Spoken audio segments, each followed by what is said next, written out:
जय मसीह की। Praise the Lord. आज का वचन है यशाया 30 का 19।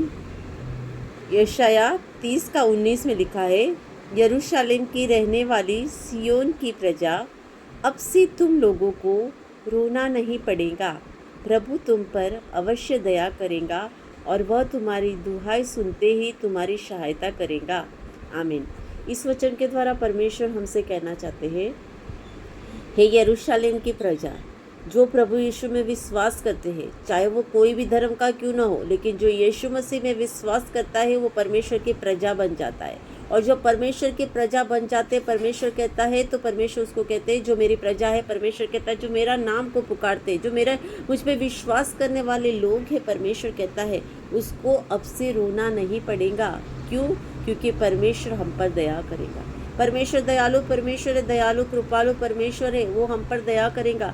इसीलिए परमेश्वर कहते हैं कि अगर तुम मेरी दुहाई दोगे, कैसी दुहाई देना है? हम संकट में हैं, हम तकलीफ में, हम बीमारी में, हम पीड़ा में हैं, हम आर्थिक समस्या में, शारीरिक मानसिक समस्या में हैं, हमारे पास जॉब नहीं है, हमारे घर में शांति नहीं है, तो परमेश्वर की हमें दुहाई देना है। हमें रोकर परमेश्वर को पुकारना है, आत्मा से सच्चाई से परमेश्वर को पुकारना है।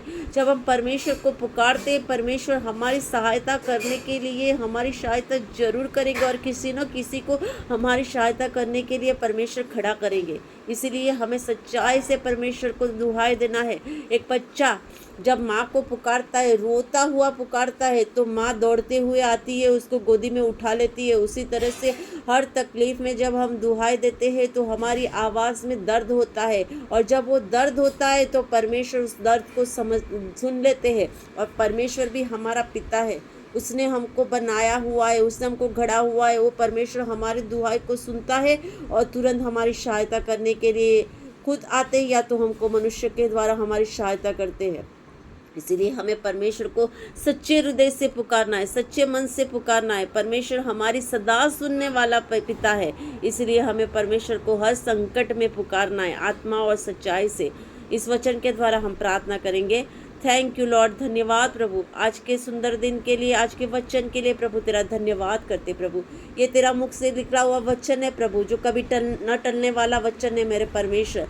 इसलिए इस वचन के द्वारा हम धन्यवाद करते मेरे खुदा।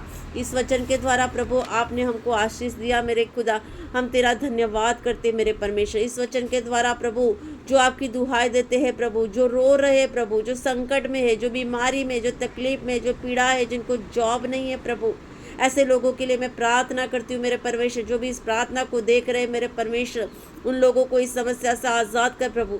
वो आपको पुकार रहे हैं प्रभु, वो कहाँ जाएंगे मेरे परमेश्वर? आपके पास आए मेरे खुदा। अभी इसी वक्त प्रभु आप उनकी सहायता कीजिए मेरे परमेश्वर, सहायता कीजिए मेरे परमेश्वर। हर बंधन से यीशु मसीह के नाम से वो आज़ाद हो जाए मेरे परमेश्वर। मैं प्रार्थना करती हूँ प्रभु, चाहे कितना भी बड़ी समस्या क्यों न हो मेरे परमेश्वर, लेकिन तू दुहाई देने वाले की सुनने वाला खुदा है मेरे परमेश्वर। उसी वचन के द्वारा प्रभु आपने हमारी प्रार्थना का उत्तर दिया है मेरे परमेश्वर। मैं आपको करोड़ों बार धन्यवाद देती हूँ मेरे खुदा। सब लोग मेरे परमेश्वर, अभी सबका रोना बंद हो चुका है मेरे परमेश्वर। जो रो रहे मेरे परमेश्वर, उनके आंसू को पोंछ दीजिए मेरे परमेश्वर। अब से उनको रोना ना पड़े, लेकिन मन मेरे परमेश्वर हमेशा आनंद आनंद आनंद और खुशियाँ मनाए मेरे परमेश्वर। और ये छोटी सी प्रार्थना यीशु के नाम से मांगते हैं, आमीन।